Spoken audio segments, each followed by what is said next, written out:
Most people are sure that humans only have 5 senses, but that's not entirely true. Taste, touch, smell, sight, and hearing aren't the only ones we have. Scientists claim that people have between 9 and 20 senses in total.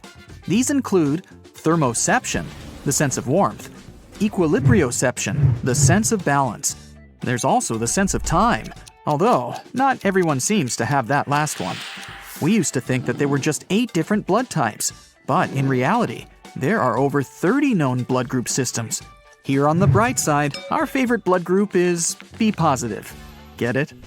For every pound of fat you gain, you generate 1 mile of new blood vessels to supply oxygen and nutrients to your body. Your stomach produces a new lining every 6 days to avoid digesting itself. Nerve cells transmit 1,000 nerve impulses a second. They travel between 1 and 268 miles per hour. Our DNA contains 100,000 viruses. Scientists have discovered one that goes back 100 million years. Your body emits visible light. You're the brightest at 4 p.m., and your glow is the least visible at 10 a.m. Unfortunately, this glowing is 1,000 times less intense than what your eyes can see. Sweat is mostly water mixed with proteins, sugars, ammonia, and a lot of other stuff. It even contains tiny amounts of trace metals like copper, zinc, nickel, iron, and so on. What makes sweat taste salty is the sodium it contains.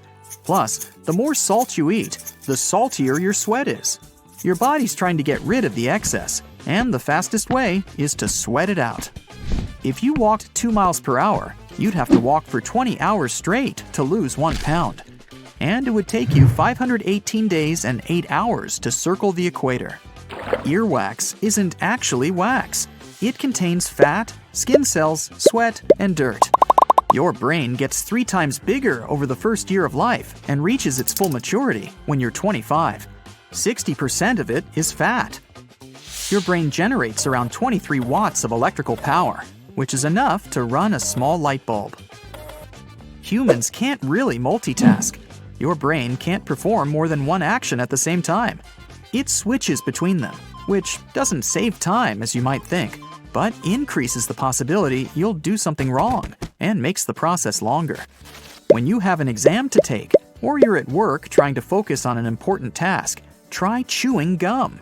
Research showed it can help you stay concentrated for longer on tasks that require your full attention. Studies even say that it's a better test aid than caffeine. There's nothing special in the gum, but the act of chewing wakes your brain up. The effect doesn't last long though, just for 20 minutes. Embryos develop fingerprints at 3 months.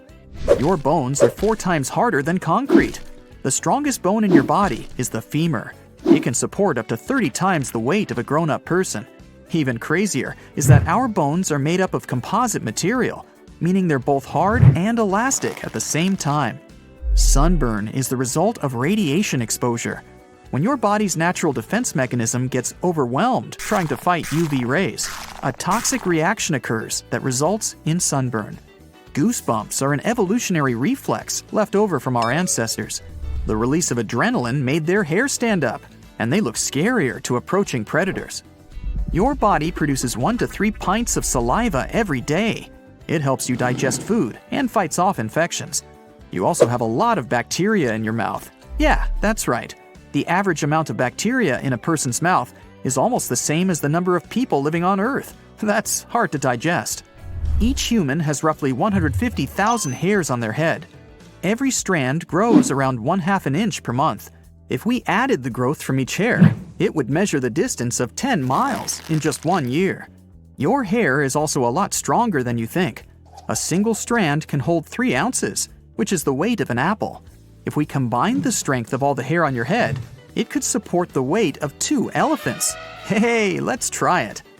The beating sound your heart makes is the clap of valve leaflets opening and closing. Your heart doesn't replicate its cells unless you have an injury. Your corneas are the only part of your body that don't get blood. They get oxygen directly through the air. When you're sitting or standing upright, it's easier for you to recall some positive memories that make you feel good. Some believe it's because sitting up with your back flat boosts blood flow, and your brain gets more oxygen, which helps it function better. The man who has the deepest voice in the world, and that's definitely not me, can produce sounds that humans, including him, can't hear at all. But elephants can hear those sounds. Veins look blue because light has to go through layers of skin and fat to reach them. Your skin scatters a lot of the red portion of white light before it reflects the blood. This leaves only the blue light to bounce back to your eyes. A person who has anosmia is unable to detect smells. Phantosmia is the opposite condition, when someone smells an odor that isn't actually there. The human brain has 100 billion neurons. It's 73% water, and the same is true about the heart. That's why if your brain loses even 2% of its liquid, you start to feel tired. It also makes your memory worse, shortens your attention span, and puts a dampener on your mood. The earliest known person to have had blue eyes lived in the Stone Age, 7,000 years ago. Your right kidney is probably smaller and sits lower down than your left kidney to make room for your liver. By the way, your brain makes sure you don't drink too little or too much water. After you swallow some liquid, your mouth and throat start to fire signals to your brain, telling it to stop drinking. Otherwise, you'd keep gulping down water for the entire 10 to 60 minutes it takes the liquid to get to your cells. Your eyes can see something for a mere 13 milliseconds, and your brain will already process this image. The average blink lasts from 100 to 400 milliseconds. Even though the tongue isn't the strongest muscle in your body, it never gets tired. That's because of the way it's built. It's made up of 8 interwoven muscles. The tongue is the only muscle with ends not connected to bone. Other muscles join 2 bones at both ends because that's how we pull and make a motion. There are around 700 different species of bacteria in your mouth. Over 6 billion of them live there. Your skin is your largest organ. It can cover the surface area of 2 bath towels. It accounts for around 16% of body weight and is around 22 square feet. If you typed 60 words per minute for 8 hours a day, it would take you 50 years to type the human genome. You get tired pretty quickly when you're out in the heat. This happens because your body is trying really hard to keep itself cool, which puts a lot of extra work on it. So you get exhausted and tired, even if you don't do anything physically demanding. Your body has 78 organs, but only 5 of them are essential for survival: the brain, liver, kidney, lungs, and heart. Oh, the phone's ringing. Must be something urgent. At 11 p.m. Only all the gadgets in the house are silent. It's your ears that are ringing. You can also hear some hissing, whistling, buzzing, and even roaring. But all this noise doesn't have an external source. That's why it's known as phantom sounds. They can occur in one or both ears, constantly or from time to time. They're usually most noticeable at night, when nothing distracts you. Women have more taste buds on the surface of their tongues than men do. That's one of the reasons why 35% of ladies and only 15% of guys are super tasters. Those are people who feel flavors more strongly than others. Left-handed people usually prefer to chew on the left side, and right-handed people, well, you guessed it, chew on the right. Even if your fingerprints are damaged, they'll grow back in the same unique pattern. When breathing, a single lung only uses 5% of the oxygen you've inhaled. So you're watching your favorite cooking show when suddenly the star chef adds a pinch of salt to some jam that's supposed to go into a dessert. You pick up the phone to call and complain, but right then the chef explains. It turns out that adding salt to fruit is a common thing in different cuisines across the world. Like in Mexico, they like to spice up mango and citrus fruits with salt and chili powder. You can try mango with a shrimp taste in the Philippines and salted watermelon in the southern states. So, how does it work? Well, let's say you're eating a raw mango sprinkled with salt. With the first bite, you notice the salty flavor, and the sweet fruity taste is then slightly delayed. It feels as juicy and amazing as ever. It's most likely because salt affects the sweet taste receptor for sugar, and then really magic happens on a molecular level. One study even found that we have more sugar detectors in our taste cells than scientists previously thought. One of those detectors must direct sugar to a sweet taste cell when it gets in contact with salt. You can try and put salt on any fruit you like, but the effect will be different. Salt can make sweeter fruits like cherries and strawberries even sweeter and balance the flavor of grapefruit, pineapple, and watermelon. Just take a ripe fruit and slice it the regular way and sprinkle the pieces with salt. Large, flaked sea salt might taste more intense, plus it looks more beautiful. After 10 minutes, your gourmet dessert will be ready. So, you need to chop up a heap of iceberg lettuce, but that tough core in the middle doesn't want to leave. Just hold the lettuce head in both hands with the core end down and slam it against a cutting board or some other solid surface, not your brother. Now you should be able to pull the core right out of the bottom and slice the rest of the lettuce without a problem. The next time you take butter out of the fridge and struggle to spread it because, it's hard as a rock, reach for your grater. With its help, you'll easily flake off tiny pieces of butter that will melt instantly on a warm toast. You can also spread them much easier on cold bread without putting your sandwich in the microwave or waiting for a while to soften the butter. Professional bakers approve of this tip and have been using it for a long time. When you're frying something, you first heat the pan and then put the food on it, right? Well, this logic won't work if you want to make your bacon crispy. On a hot pan, the meat will cook before the fat can melt out of it. Your bacon will be too fatty and rubbery. So you gotta lay the strips on a cold pan and then turn on medium-low heat. The fat will render out of the meat, and the final result will be super yummy and crispy. Have you ever tried boiling pasta in a frying pan? I know it sounds a bit weird, but it can actually help you save a lot of time, water, and energy. Instead of filling a huge pot with water and waiting for it to boil, put your pasta in a frying pan and cover it with cold water and add some salt to it. Your pasta will be cooking while the water is getting to the boiling point, so it'll be ready much faster than normal. And the water that's left in the pan will make an excellent base for a sauce because it's filled with starch. Mix it with pesto, tomato sauce, and garlic butter. It tastes like it's straight out of a gourmet restaurant. Now, the secret to cooking the most delicious and fluffy mashed potatoes is to dry them before you mash them. After boiling, you can either put them in a pot and leave them over low heat on the stovetop, or keep them in a baking sheet in a low oven. Then add melted butter that will coat the starch in the potatoes, and only then slowly add milk. Now your mashed potatoes will have the best possible structure and flavor. If you've shed enough tears over onions when trying to slice them, this one is a must-try for you. Peel the onions, cut them in half, and leave them in a fridge in a bowl of iced water for half an hour before you start cooking. The reason behind your tears is the sulfur that onions take from the soil while growing up. When you damage its cells, the acids contact the enzymes that start a whole bunch of reactions and release a chemical that makes your eyes water. Freezing the onion can weaken that chemical. To minimize it even more, only use a sharp knife to slice onions. This way, you'll do less damage to its cells. It's much easier to peel an avocado if you freeze it first.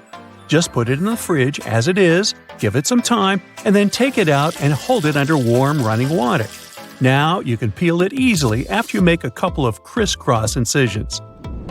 The best way to keep herbs fresh and juicy is to store them like flowers. If you don't have the right size vase or vase, take a mason jar or a water glass and fill it with an inch of water. Now put the herbs inside as you would do to your roses. For parsley and cilantro, cover the jar with a plastic bag and store the bouquet in the fridge. Basil loves sunlight, so you better leave it uncovered on the counter. If you've made too much sauce or have some leftovers in a can that doesn't seem to be enough for anything, you can save it from the trash can. Pour the sauce into an ice cube tray and keep it in the freezer. Now, if you need to spice up a meal, you can always add a couple of sauce cubes to it. Plus, as a bonus, which is redundant, the sauce will last longer this way than it would in the fridge. Do your meatballs always turn out to be perfectly the same shape and size? Then skip this one. But if you're like me, just use an ice cream scoop to get the right amount of your minced meat mix. Try saying that 5 times. The balls will be the ideal shape and your fingers won't get sticky. The easiest and probably the most beautiful way to slice a mango is to turn it into a hedgehog. Wash the mango under running water. Don't squeeze it while doing it. Now, put it straight up on a cutting board and cut it into 3 pieces from the top downwards. Just leave that flat pit in the middle piece. There isn't much you can do with it anyway. Now your mango will have 2 cute cheeks. I mean, its fattest parts. Next, make crosswise and lengthwise cut in the mango cheeks. Leave some even distance between the incisions and don't go all the way through the skin. Now press on the back side of the mango until the flesh pokes out. Does it look like something to you? Yep, a hedgehog. Hence the name of this slicing method. The final step will be to slice off the mango cubes into a bowl. Then eat. Now this one has all the potential to become your new breakfast favorite. You can cook an omelet in a mug. Take a large microwave-safe mug and coat the inside of it with olive oil or spray it with cooking spray. Add 2 eggs and 1 tablespoon of milk and mix them with a fork. Now add salt and pepper and any cheese, veggies, and herbs you like. Put it in the microwave on high for 30 seconds. Take it out, stir it with a fork, and then put it back for another 30 seconds. And voila! Your breakfast is served. Oh, be sure to use another mug for your coffee. Otherwise, you get eggs in your coffee, and nobody has a recipe for that. Looking for something slimy?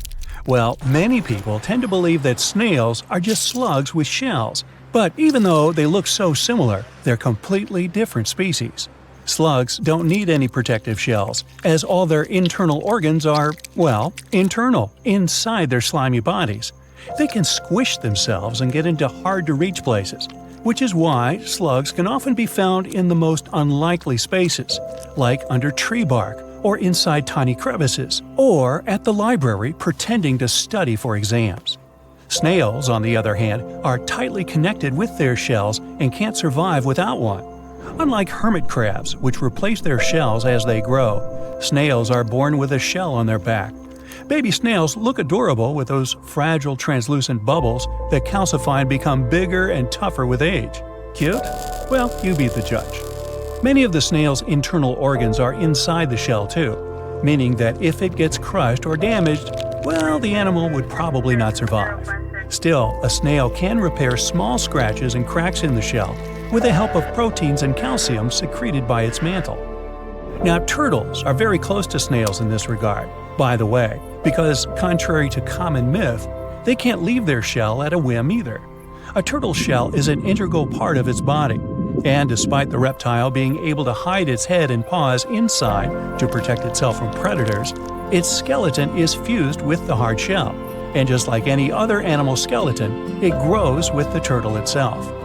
Now, koalas do only eat eucalyptus leaves, but there are over 600 different kinds of those, and koalas only munch on 30, or just 5% of what's available on the menu. So it has to be a very specific eucalyptus tree to make a good meal for a picky koala.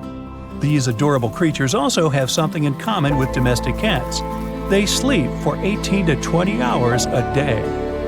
Polar bears aren't at all white. Their skin is black under the fur. They need the white color to disguise themselves while on the hunt.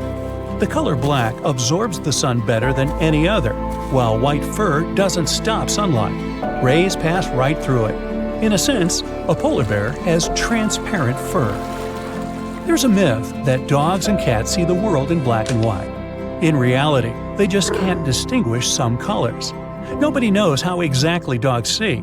Some think they only distinguish 2 colors. Could be blue and yellow for all we know. But they can see shades of other colors better than people. And cats have wonderful night vision.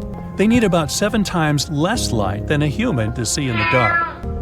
Now, giraffes were thought to be mute, but recently it's been found that they make low-frequency sounds at night to communicate with each other. During the day, they don't say a word and warn each other of danger in a very unusual way, by moving their well-developed eyebrows. It's likely that at night it's difficult to see the eyebrows, so they start talking for real. While we're on the topic of giraffes, these animals sleep much more than 30 minutes a day, but probably not as much as you do. Their sleeping pattern is quite typical. After researchers monitored a herd of giraffes, they found out they slept at night and took short naps in the afternoon. In total, each giraffe had around 5 hours of sleep every day. Oh, and by the way, a herd of these guys is actually known as a tower of giraffes. Makes sense with the long necks. Seagulls can drink seawater. There are salt-secreting glands near their eyes. These glands purify seawater very quickly, and the salty residue comes out through the nostrils. Yep, you guessed it, salty snot. The Adelie penguins are real romantics. They only have one partner for life. The male must give a smooth stone to the female to create a family. You could say that's kind of an engagement ring. Like humans, though, a female penguin may refuse and not accept the ring. Speaking of animal love, foxes are romantic too. Male foxes are good fathers and husbands. They're devoted to their loved ones for life. They look after the females and even pick fleas from their fur. Aww.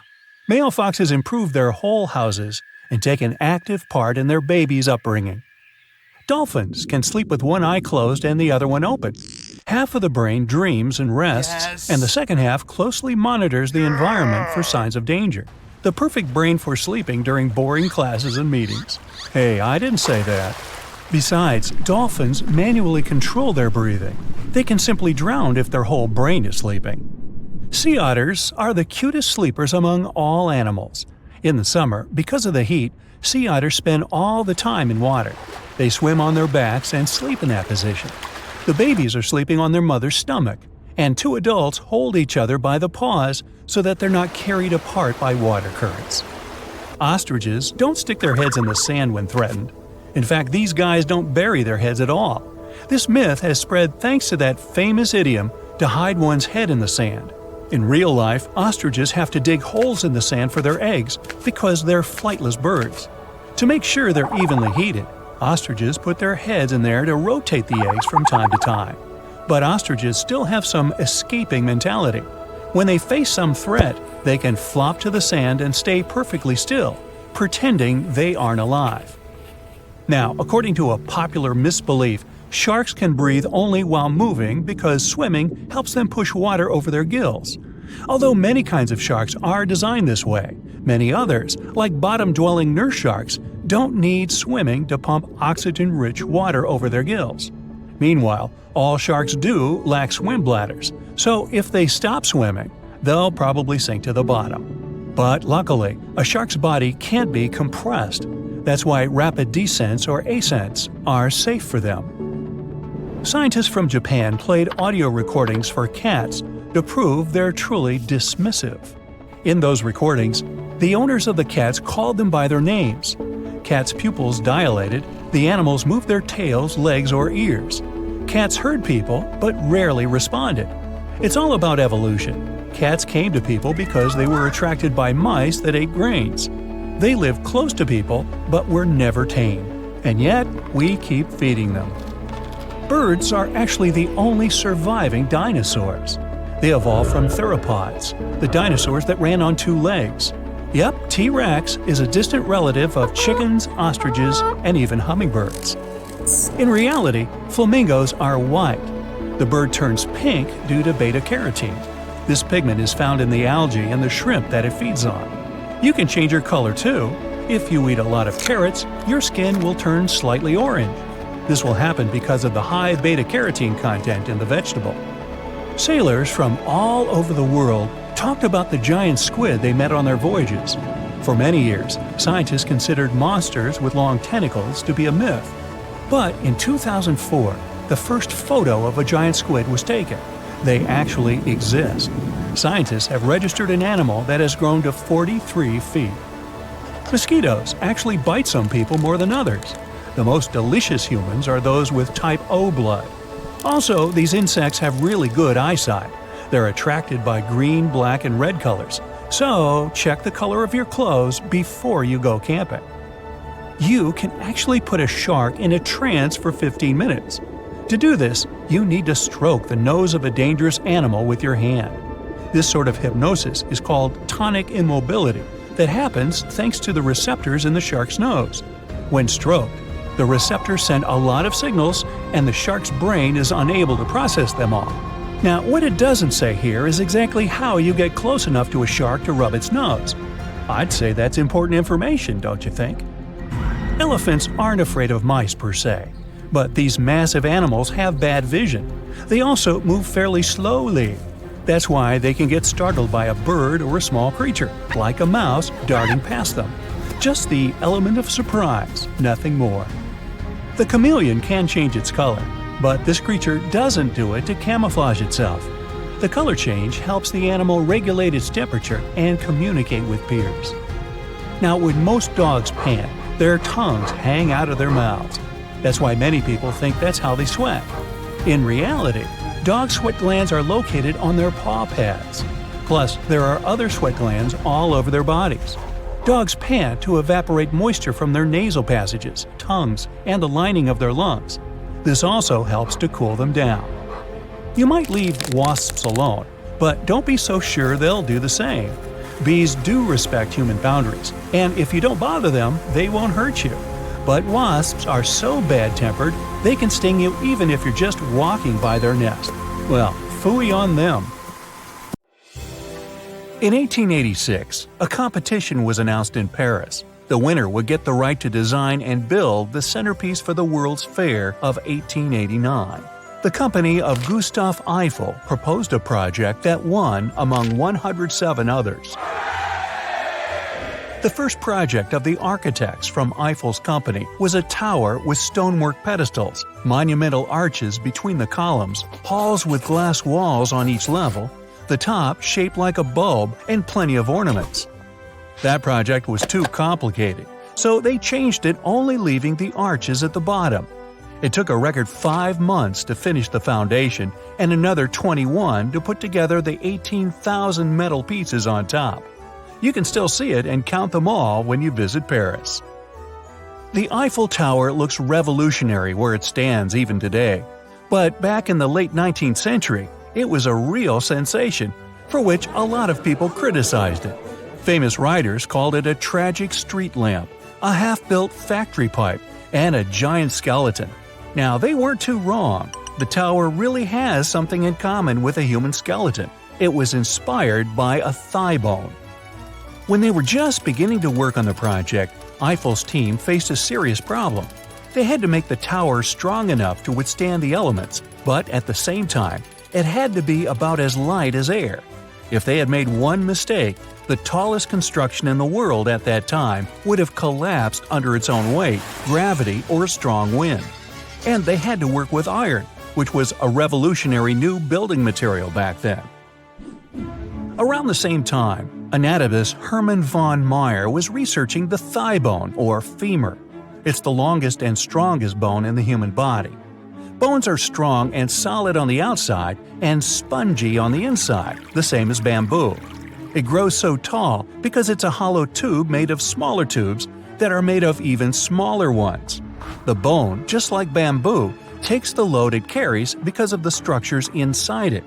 They're bone fibers arranged in a crisscross pattern.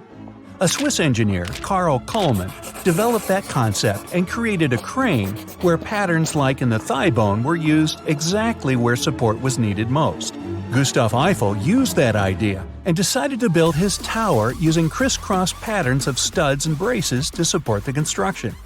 He did some major math and designed it so that high winds going directly to the strongest part, the four legs, and the flares going outwards at the base of the tower looked like the femur upside down. The plan worked out piece by piece, and the construction was finished on March 31, 1889. A lot has changed since then in science and architecture, but nature still inspired cool new inventions and technologies. This is called biomimicry. For instance, the first high-speed rail in the world, the Shinkansen running since 1964, was also inspired by nature. When the train was getting out of the tunnel at the speed of 185 miles per hour, it produced a sonic boom. That noise woke up people in nearby cities and scared wild animals. A group of engineers was working to solve this issue. One of them, who was also a bird watcher, suggested making the train more like a kingfisher. That bird has a long, pointed beak that helps it dive in the water with almost no splashes when it's hunting. They reshaped the front of the train, giving it a sort of beak, and solved the noise problem. The new shape also helped save energy consumption because it was more aerodynamic and made the train 10% faster. The inventor of Velcro was inspired by his own dog. He wanted to find out why burrs stick to its fur so easily and noticed tiny hook-shaped spikes on them under a microscope. They catch onto different materials with loops, like fur and fabric. Georges de Mestral recreated that technology and started his own company back in 1959. Ever since, the fastening system of nylon loops attaching to tiny spikes has been used for many different purposes. Sharks are some of the best swimmers in the world. They are so fast thanks to their body shape and also a special kind of skin covered in small teeth and not scales. Scientists created a film based on sharks' secret technology. When a ship is covered in it, little marine creatures can't stay attached to it, and so the vessel can travel faster and save fuel. Swimmers wearing swimsuits made of shark-inspired material also become much faster. They also bite harder. Not really. Brightly colored butterflies and peacocks inspired an energy-saving technology for phone displays. These creatures have little structures on their wings and feathers. When white light shines on them, they reflect different colors at different speeds because the surface isn't uniform. In screens based on this idea, the colors also come from reflection. The screen doesn't produce them and saves energy this way. The colors are still bright and vivid, so it's a win-win. The African Namib desert beetle is a pro at collecting water. It transforms fog into droplets of water in little bumps on its shell. Then it sends the water directly to its head for drinking. MIT scientists and engineers created a similar structure out of glass and plastic. It can be used for cooling devices and to safely clean up toxic spills. Now, whales are some of the largest creatures on the planet, and at the same time, they're great swimmers, divers, and jumpers. Their secret is bump protrusions on the fins that are pretty much like wings. They control the water flow to help the whale make different maneuvers. Scientists decided to use this idea for wind turbines. Tests have shown these whale-inspired turbines are more stable, durable, and quieter than regular turbines, and can generate more energy from wind and water. Elephant trunks have over 40,000 muscles and are super agile. They can lift heavy loads and do complicated maneuvers, like picking apples from a branch. Trunk design inspired a super safe and flexible robotic arm. It has a memory and learns to reach and grab things from its own experience, like a human baby. This technology is already used in factories, labs, and hospitals. Another kind of robot, a squishy one, was modeled after an octopus. This robot doesn't move on a predictable trajectory like its hard-bodied friends. It can curl, shrink, and change into a new shape because it doesn't have fixed joints. It doesn't bump into things and adapts to any environment no problem. That's why it can be a great help in rescuing people. Bats get around thanks to echolocation. They produce ultrasonic sounds that bounce off things and then calculate the distance to those things. Scientists design a similar system to build into walking sticks for the visually impaired. It sends out 60,000 pulses every second and gets echoes. The stronger the echo, the closer the object is. Geckos are super climbers that can move on all kinds of surfaces, including walls, ceilings, and glass. The secret to their success is tons of microscopic hairs that give them a fantastic grip on any material.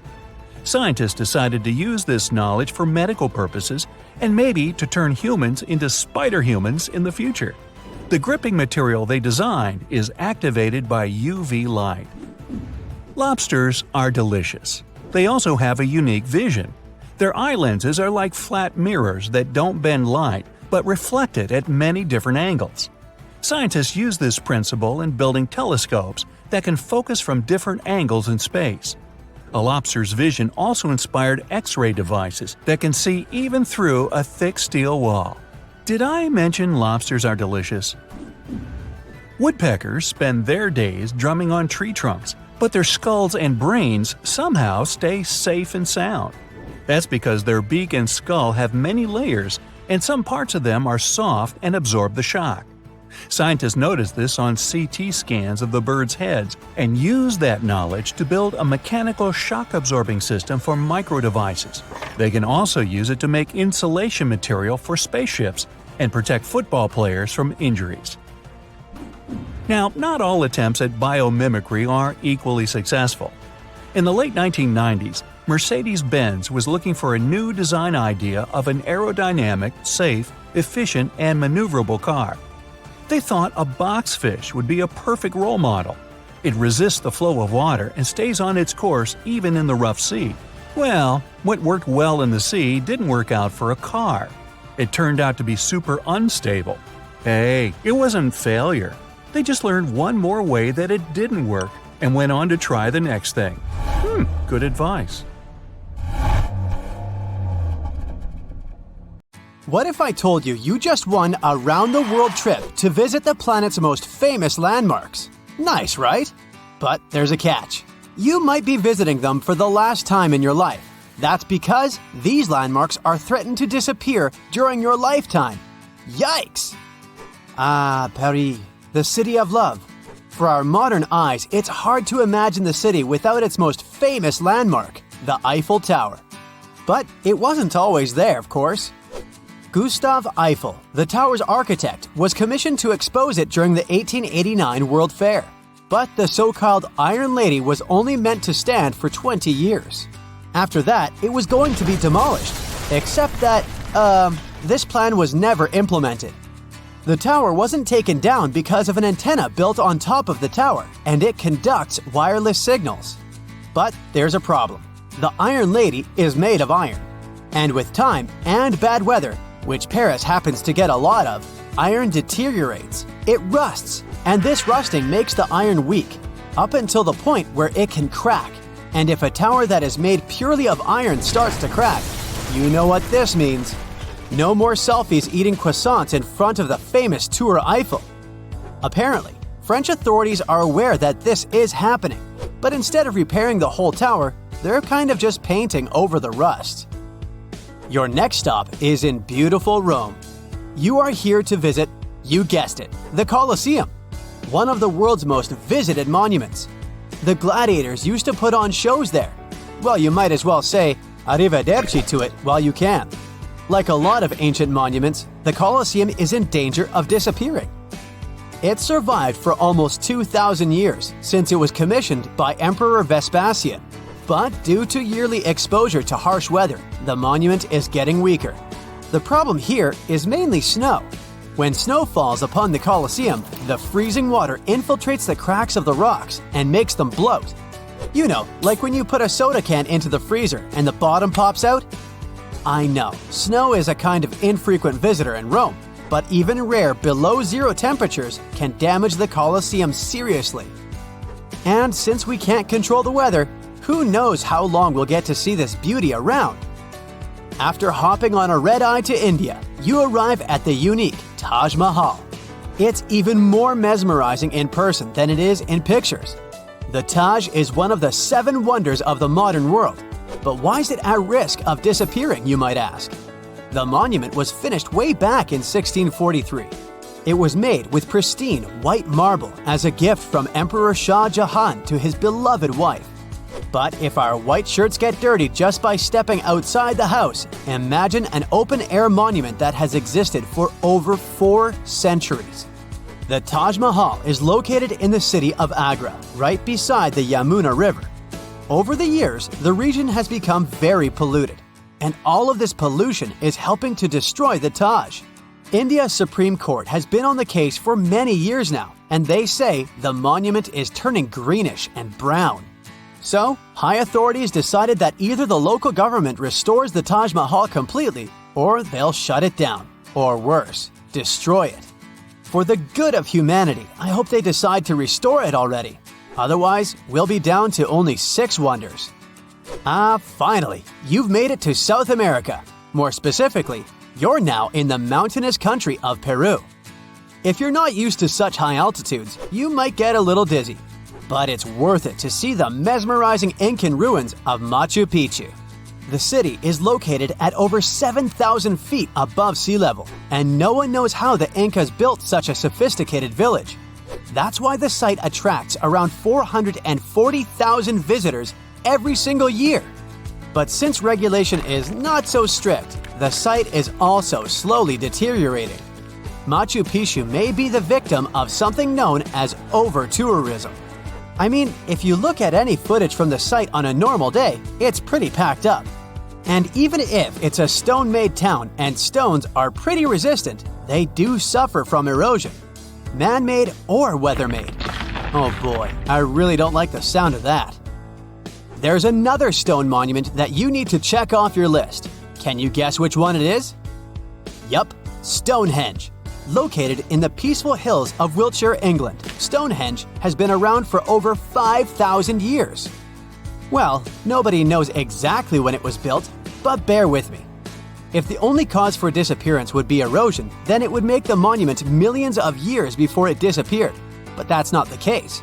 Since 1995, there have been multiple proposals from British authorities to build an underground tunnel that connects southeast and southwest England. The thing is, the tunnel passes underneath Stonehenge, and it might rock the site's foundation. Get it? Rock? Anyway, since the project was suggested, local supporters of the monument have found a Save Stonehenge alliance to keep the monument safe. They strongly believe that any enterprise, such as this tunnel, will severely harm the site. Ah, Egypt. This time, to arrive at your destination, you travel in style. And by that, I mean camels. Just for the photo op, of course. But why are you here? You came to check out the Great Sphinx. You know, the one with the broken nose? The Sphinx was also built way back in the day. Try over 4,000 years ago. And back then, they used what they had at their disposal, limestone. Now, some researchers think that hazardous weather may be damaging the Sphinx's limestones. You see, they're very porous types of rock, so water easily infiltrates inside of them, making erosion stronger and faster. But water is also coming from down below.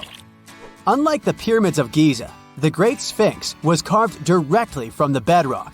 And right underneath the monument, there's a riverbed, which also infiltrates into the Sphinx, making it weaker. Fingers crossed that Egypt doesn't get a lot of rainfall in the next few centuries. I hope you brought your swimsuit because it's time to dive deep into the Dead Sea. Except that you probably won't get too deep. You know, since there's so much salt in the water that you basically only float. Fun fact, this sea is 10 times saltier than the ocean. It may be a little ironic that the Dead Sea is at risk of actually perishing, but it's true. The lake level is dropping 4 feet every year. It has to do with one of the sea's main tributaries. A tributary is a river that flows into a much larger body of water.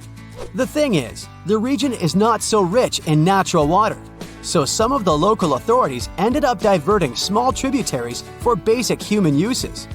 But since every action has a reaction, the Dead Sea is now facing some difficulties. Back in the USA, it's time to visit the city that never sleeps. And if you've understood this trip by now, you already know the landmark we're visiting. It's Lady Liberty. It may come as a surprise to some, but the famous Statue of Liberty was originally copper. It's turned green due to oxidation. I mean, maybe I would also turn green if I was constantly exposed to New York's harsh weather. Some researchers say that air pollution can also speed up oxidation processes, threatening the long life of Lady Liberty. Of course, New York City does its share of maintenance. Hopefully it'll be enough for us to keep seeing the statue during our lifetime. Hey, it's time to head back home. I sure enjoyed this trip. Hope you did too. Let's hope we can still visit these places. There's a dangerous dish that can poison you when prepared incorrectly.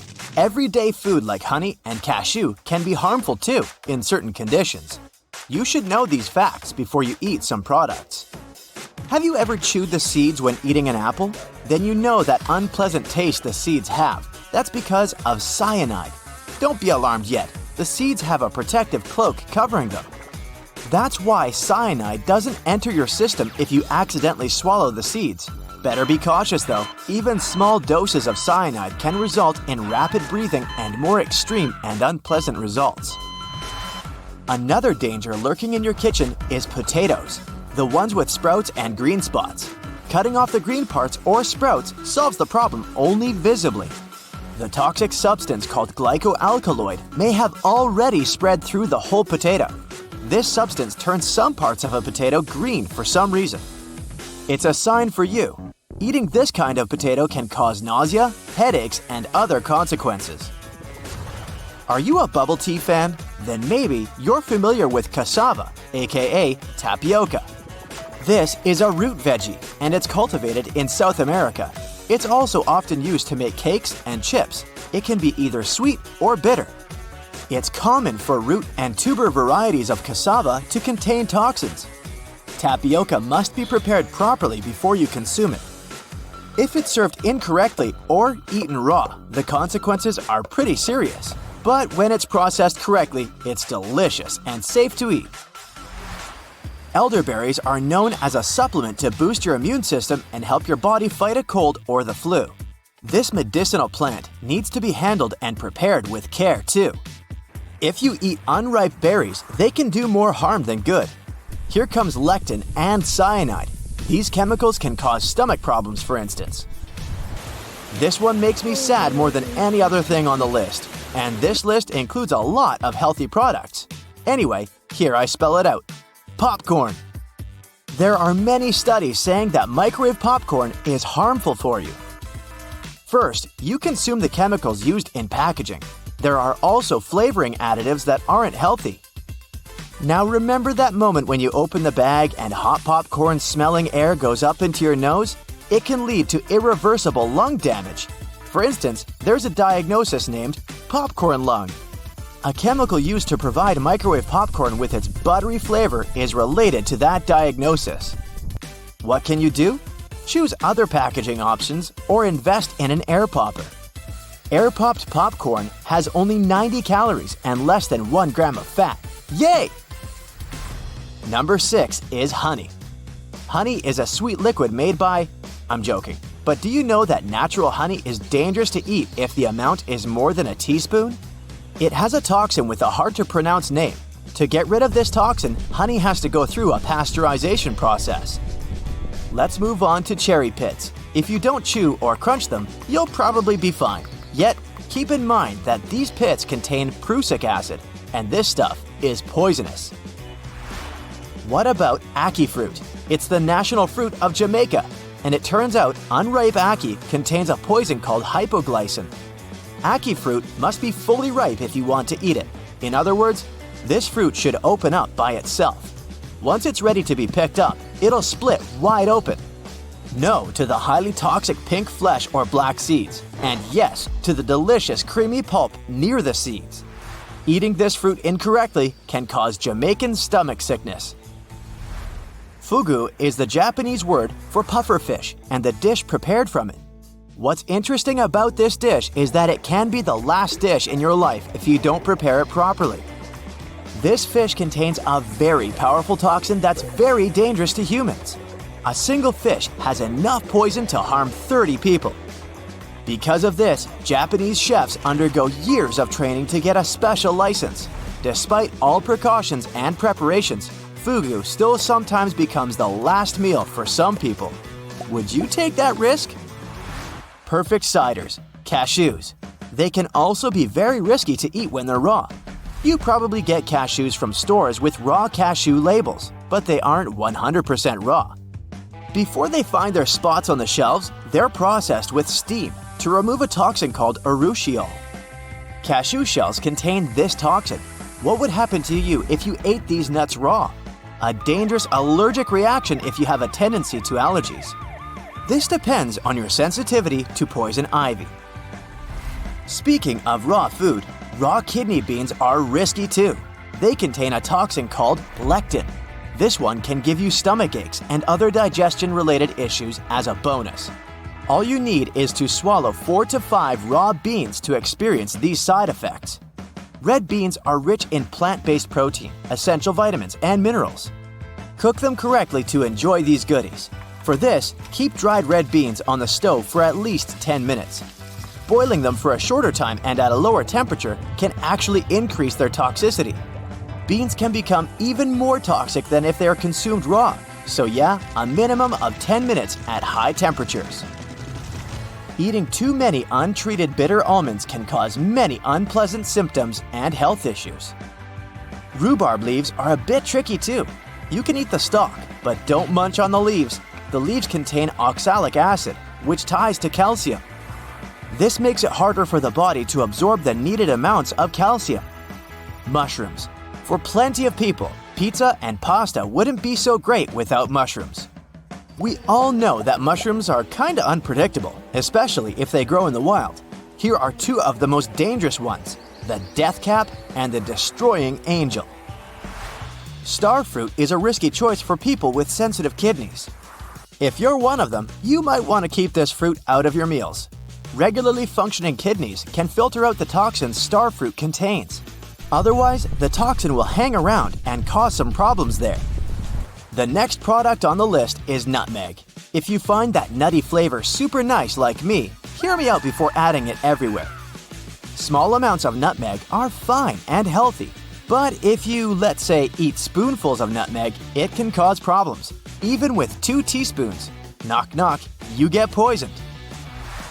Canned tuna can be a lifesaver. It's not pricey, it's a good source of protein, and with its help, you can prepare a delicious meal quickly. No cooking, just lettuce, bread, and a few more ingredients. There you go. How about 3 to 5 times a week? And you might experience a side effect called mercury poisoning. Now, this is related to how much and what type of food you consume. Canned tuna contains mercury, and that's why eating too much of it can lead to mercury poisoning. Medical advisors say that every kind of fish has some level of mercury. But that level differs from one species to another. For example, canned tuna has relatively high levels of mercury. Obviously, seafood is a great source of omega-3 and other things that are essential to our brain and good health. To stay safe, experts advise people to choose low-mercury seafood. Here's an interesting fact related to this. To get the most omega-3 fats from your canned tuna, choose water-packed fish instead of oil-packed. In oil-packed cans, the oil mixes with some of the tuna's natural fat. You open the can and drain the oil, and some of the fish's omega-3 fatty acids also get drained. But water and oil don't mix. Water-packed tuna won't lose its omega-3 fats. You can add some oil and dressing after you open the can. Alright, quick question. Do you think you know everything about your own body? Are you sure? Well, how about the fact that 25% of an adult's bones are in their feet? Or that taste buds aren't actually those bumps on your tongue? Well, get ready for some eye-openers. Ow! No, we're really not going to open someone's eyes. I don't do surgery here on the bright side. Well, maybe in a future video. Anyway, here we go with a big batch of biological background bots to boggle your brain. Your stomach gets a new lining every 3 to 4 days. This way, your body prevents the stomach from digesting itself. Your brain contains more than 86 billion nerve cells, which are joined with one another by 100 trillion connections.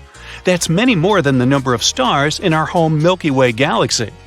By the way, if you decided to count all those numerous nerve cells in your brain, it would take you up to 3,000 years. Better get started. Your fingernails grow faster on your dominant hand. In other words, if you write with your right hand, you'll have to trim those nails more often. Your fingernails also grow faster in the summer and during the day. When your brain sends messages to different parts of your body, the signals travel along your nerves at a speed of up to 270 miles per hour. It's way faster than a sports car. People spend more than 4 years of their lives eating. Wow, is the restaurant service that slow? Just kidding. The fastest muscles in your body are those that make your eyes blink. Their contraction speed is 1 blink in less than 1/100th of a second. In a day, you can blink more than 15,000 times. In their lifetime, the average person processes more than 100,000 pounds of food. That's more than the weight of 7 elephants combined. And how do you eat an elephant? Yeah, 1 bite at a time. If someone decided to uncoil the human DNA, the whole thing would stretch for 10 billion miles, which is 40,000 times more than the distance between the Earth and the Moon. If you don't have insomnia, you're likely to spend around 1/3 of your life asleep. But there are creatures that sleep even more. For example, for a dog, this time is 44% of their life, and for a python, 75%. During just one day, all the blood in your body travels more than 12,000 miles. That's half as long as the distance around Earth. Your skeleton will renew itself completely within 10 years. And yes, without surgery. An adult uses around 200 muscles to make just one step. And don't tell me I don't work out enough. Every minute, your body sheds more than 3,000 skin cells. It's almost 200,000 skin cells per hour and more than 9 pounds per year. Hey, it's the Shedding Skin Cells weight loss plan. But don't worry, you still have about 300 million skin cells at any given moment. Plus, your skin completely renews itself every 28 to 30 days. The liver is the only human organ that can regenerate completely. As little as 25% of the original liver weight can get back to its full size. Skin cells create a lot of dust, not only under your bed, but also in the Earth's atmosphere. If someone collected all the flaked-off skin cells floating in the air, this dust would weigh up to 1 billion tons. It's 150 times the weight of the Great Pyramid. How's that for a comparison? Now, you won't see your taste buds by the naked eye because they're too tiny. The small bumps most people take for taste buds are called papillae. Real taste buds are on top of these hair-like projections. By the way, taste buds also have a very short life cycle. They live for no longer than 10 to 14 days, so they get a very short taste of life. The average person has more than 100,000 hairs on their head. And since this hair grows about 6 inches per year, it'll make more than 40 feet in a lifetime. Some people can hear their eyeballs moving inside the eye sockets. Wow, that must be no fun. Now, unlike other parts of your body, your ears and nose never stop growing. Wow, that must be no fun. Your skin wrinkles if you stay in the water for too long, but not because it absorbs water. When your body's wet, wrinkled fingers and toes provide you with a better grip. You know, like when the treads on your car tires grip the road better when they're new. Your eyes are an amazing instrument. They can distinguish between 10 million different colors. Your brain uses more than 20% of your body's energy, even when you're resting. When you're asleep, it still consumes almost as much power as when you're awake. It also burns about 330 calories per day at that. An adult person has about 25% of all their bones in their feet. Most of them are tiny but crucial. If these bones are out of alignment, so is the rest of the body. You breathe around 20,000 times a day. Try not to stop. I actually set a personal best record today for consecutive days breathing, and I plan to top that tomorrow. Human bones are a real paradox. They're almost 5 times stronger than a steel bar with the same width, but can fracture on impact and are rather brittle. Fingers don't have muscles that can make them move. All the muscles that move the finger joints are located in the forearm and palm. Your body contains more than 37 trillion cells. Earth has more than 7 billion inhabitants. It means that there are over 5,000 times more cells in your body than people on our planet. It surely depends on your lifestyle and on how much you move, but the average person will walk up to 110,000 miles in their lifetime, which is half as long as the distance from Earth to the Moon, or more than 4 times longer than the distance around our planet. Now, if a person has anosmia, also called smell blindness, they can't distinguish and detect smells, but they can still be smelly. Sorry. You start feeling thirsty when water loss is 1% of your body weight. More than 5% and you may faint. Water loss that's bigger than 10% of the body weight and dehydration can end a person, if you know what I mean. The strongest muscle in your body based on its weight is your jaw muscle. Yeah, mine is way overdeveloped.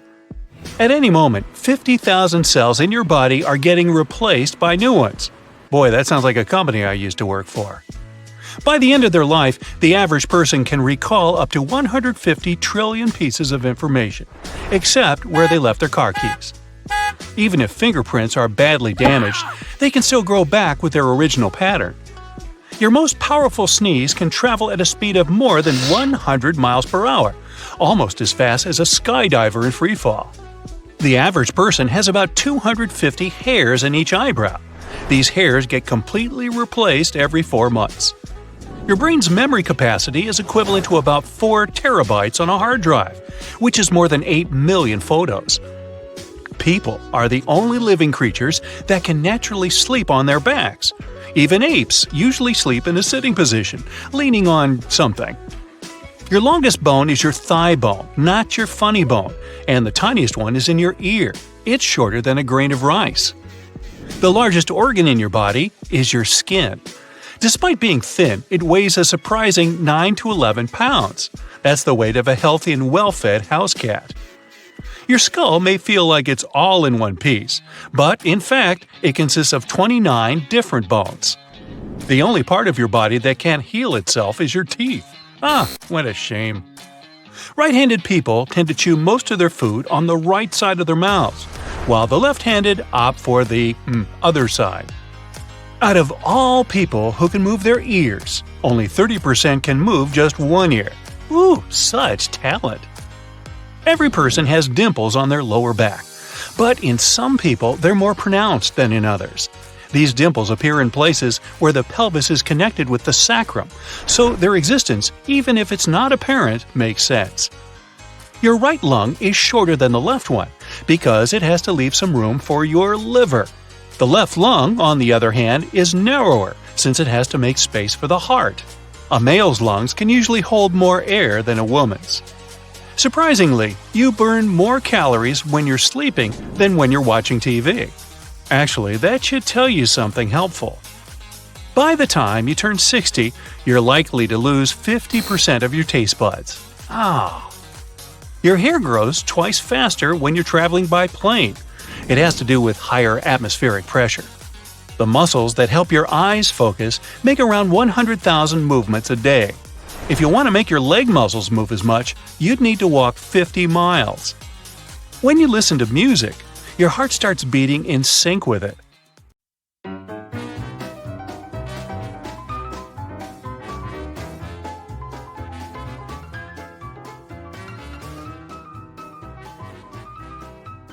The tuatara is a reptile that has a third eye on top of its head. The eye has a retina, nerve connections, and a lens, but isn't used for seeing, as during growth it quickly becomes covered by scales. Scientists are still trying to find the eye's mysterious function. There's only one letter that doesn't appear in the name of any of the 50 U.S. states. There's a Z in Arizona, and even 2 pesky X's in New Mexico and Texas. But search a map and you won't find a single Q in any U.S. state name. It's estimated that a total of 108 billion people have lived on Earth throughout its history. Ever wondered what that tiny pocket in your jeans is for? It's a watch pocket and was originally intended as a place to store pocket watches. It dates back to 1879 as a new feature on a pair of Levi's jeans. Over 3 billion pounds of potatoes are used to make McDonald's fries every year, which is around 15% of all the potatoes grown in America in 2020. Unlike humans, cats don't have the same amount of toes on their front and back paws. They usually have 5 toes on their front paws, but only 4 on their back ones. If you've got a feline companion, go take a look. The entire population of Earth could fit inside Los Angeles. With the world's population being 7.5 billion, this seems crazy. But if everyone stood shoulder to shoulder, we could all fit inside 500 square miles. Pigs aren't the only animals that are great at finding truffles. Dogs are just as good thanks to their sense of smell and are now used more commonly. The current American flag was designed by a high school student. Bob Heff designed the flag for his history class in 1958 and was only given a B- for his efforts. Later, his design was chosen out of more than 1,500 others to become the new flag. His grade was unsurprisingly changed to an A after this. The pandas in your local zoo may look at home, but unless you're in China, they're just on vacation. That's because technically all pandas are on loan from China and are the property of that country. The sentence, "The quick brown fox jumps over the lazy dog," uses every letter in the English language. In 1974, a full NASA spacesuit cost between $15 and $22 million. But over time, NASA hasn't replaced worn-out suits. leading to them only having 4 working EVA suits left. But have no fear. Since 2009, NASA has been working to upgrade their outside-the-spaceship wardrobe with an investment of $200 million. Does that come with sequins? Hot water actually may freeze faster than cold water. This is because the cooled water at the bottom is denser than the hot water at the top, and this uneven temperature distribution speeds up the cooling process. In a 12-hour period, it's likely that an ant will only take 8 minutes of rest. They're really switching up the definition of a power nap. Camels have 3 sets of eyelids and 2 rows of eyelashes to protect them from the blowing sands of the desert. The letter X was first used to represent a kiss all the way back in 1763. It was first used in a letter written by British naturalist Gilbert White. No one actually knows if we're spelling William Shakespeare correctly, and it looks like the man himself wasn't too sure either. He signed his name in a number of ways. But it turned out he never signed anything as William Shakespeare, despite it being the accepted spelling today. The word swims still looks the same even when turned upside down, like that. A tiny percentage of the static that you see on old TV screens is residual radiation left over from the Big Bang. If you were to lift up the tail of a kangaroo, and I wouldn't necessarily recommend this, the animal would no longer be able to hop. Kangaroos use their tails as a third leg to propel them forward and also to keep balance. So basically, they'd fall over. If you're heading to London to see the famous London Bridge, think again, as the original bridge is now in Arizona. By the 1960s, London Bridge was falling down. Really? And so the city decided to sell it to an American oil tycoon, Robert P. McCullough. It was disassembled, each piece labeled, shipped over to the U.S., and reassembled. It can now be found in Lake Havasu City. Movie trailers, those teasers of upcoming movies shown before the main feature, were originally shown after the movie, which is why they're called trailers. Oh. You don't have to worry about a crocodile mocking you, as they can't actually stick out their tongues. Crocs have a membrane in their mouth which prevents the tongue from moving. English is the most widely spoken language in the world, but 4 times more people speak it as a second language than as their mother tongue. Speaking of England, the crown jewels contain 2 of the largest cut diamonds of all time. The Cullinan diamond is the largest diamond ever found and is part of the sovereign's scepter with cross. The second gem is the aptly named Cullinan II, which is mounted in the impressive imperial state crown. So now you know. Every glass of water you drink probably contains water molecules that have also been drunk by a dinosaur. The dinosaurs were around for 186 million years, compared to humanity's 200,000, giving them a lot more time to drink Earth's water than us. Huge diamonds could be raining down on Jupiter and Saturn as you watch this video. That's because lightning storms turn methane into carbon, which gradually hardens as it falls and turns into diamonds. Beneath the Easter Island heads, they actually have hidden bodies. In the 1900s, archaeologists dug up 2 of the statues to find full torsos measuring 30 feet. The torso was 30 feet long, not that the statue had 30 feet. That would be weird. Next time you're struggling to concentrate when studying, try reaching for a stick of gum. A study found that participants who chewed gum while taking a memory test could stay focused longer than those who didn't. Now, common sense would suggest that trees have been around before most animals, as they produce oxygen for us to breathe. If you were to tell this to a shark, it would laugh, as the sea creatures were actually around long before trees. Sharks date back around 400 million years, with trees coming in about 50 million years later. Yeah, I want to see a shark laugh. Listen closely next time you turn on the hot and cold water taps, as water actually makes different pouring sounds depending on its temperature. The heat changes the thickness of the water, which changes the pitch of the sound it makes when it's poured. There may be a new suspect to add to police lineups, and that suspect is a koala bear. While gorillas and chimps have fingerprints similar to humans, so does the cuddly koala. The Comic Sans font has divided people across the world for decades, and has developed a reputation for being informal or unprofessional. This makes perfect sense given its creation, as designer Vincent Conner looked to his favorite comic books like Watchmen for inspiration. Think of the first thing that comes to your head when Transylvania is brought up. It's vampires, right?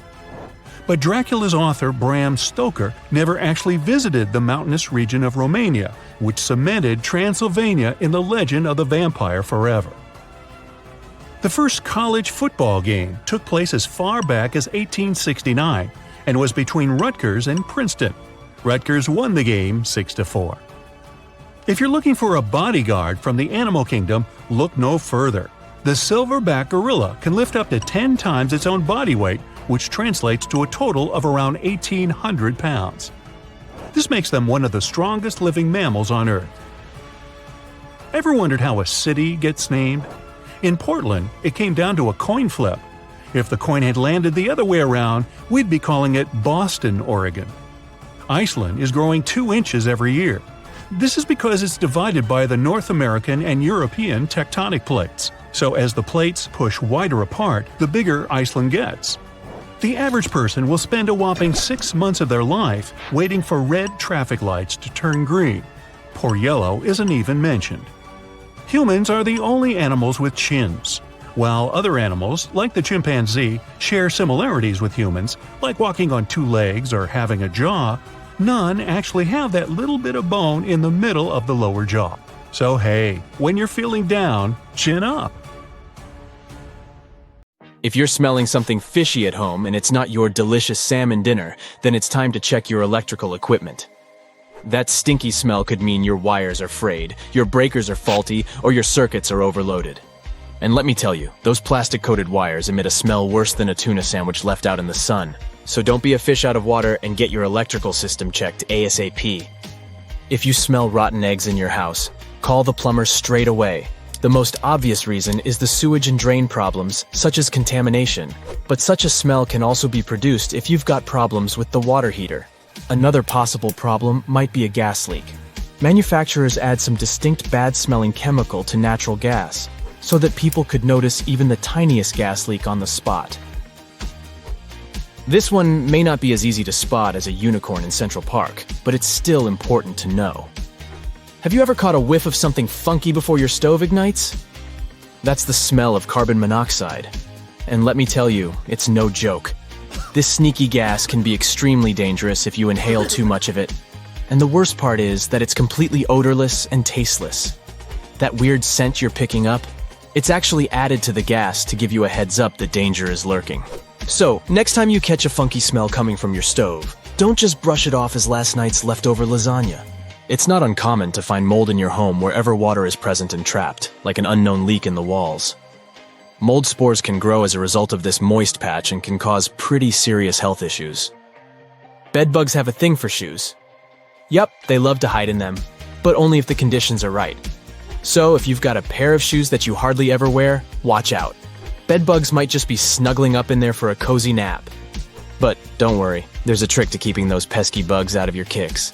Leather shoes are a bit too smooth for bedbugs to crawl on, so they're less likely to hide in those. Athletic shoes, on the other hand, are like a playground for bedbugs. All those interesting textures and patterns make for the perfect hiding spot. So if you want to keep bedbugs out of your shoes, just wear them regularly. Those creepy crawlers don't like anything that moves or gets disturbed often, and who knows, you might even squish a few of them in the process. Talk about a win-win situation. So go ahead, put on those shoes and show those bedbugs who's boss. Your feet and your sanity will thank you for it. If your nostrils are being assaulted by an unpleasant odor, it might be time to check your mattress. Recent scientific studies have revealed that a 7-year-old mattress can harbor more bacteria than a sci-fi movie set in outer space. Over 16 million colony-forming units per square inch. That's enough to make even the bravest of us want to sleep in a hazmat suit.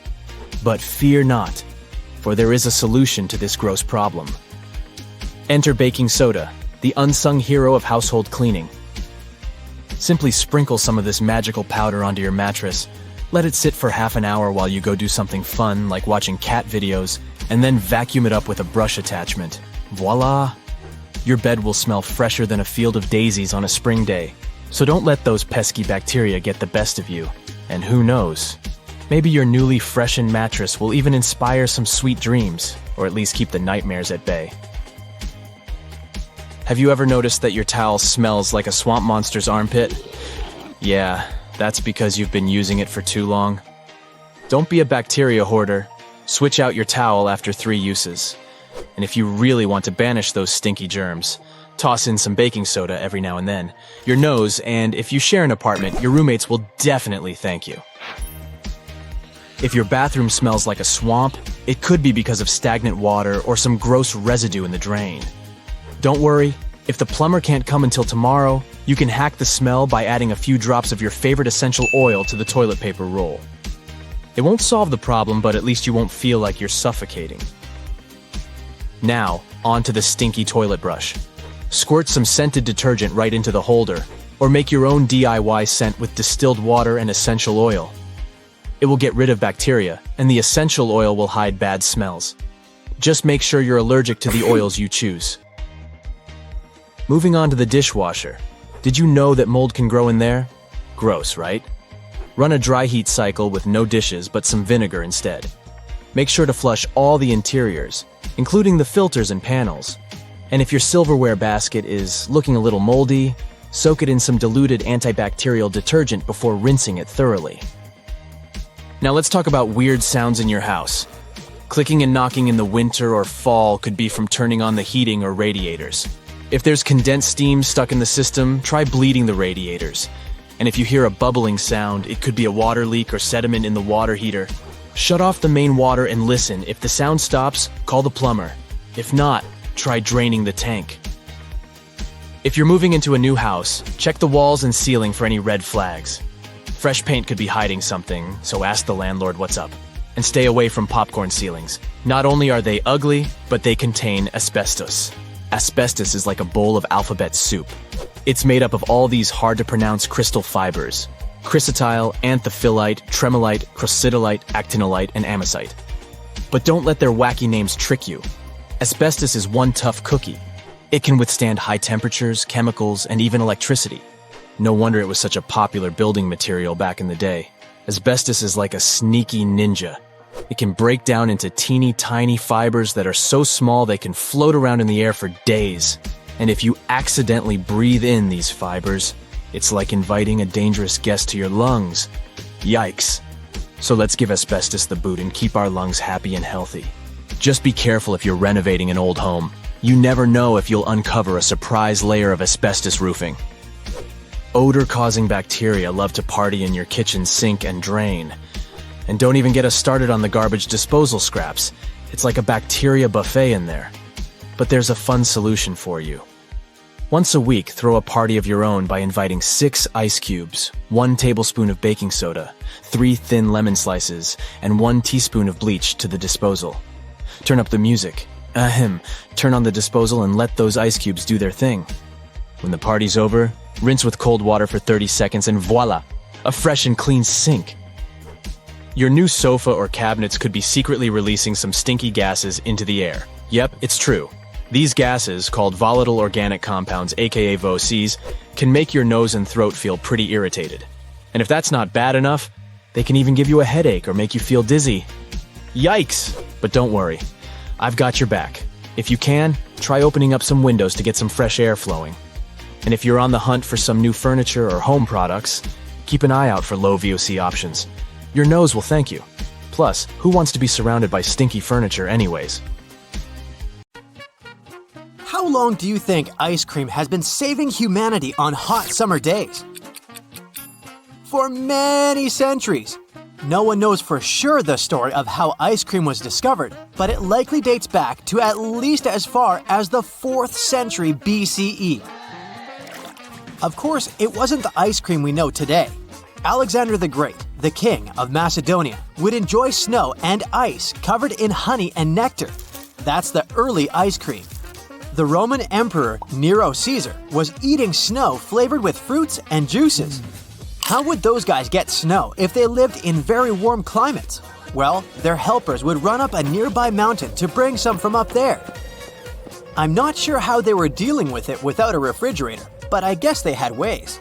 Some historians say that there were deep pits covered with straw, and the snow was stored there after harvesting it from the mountains.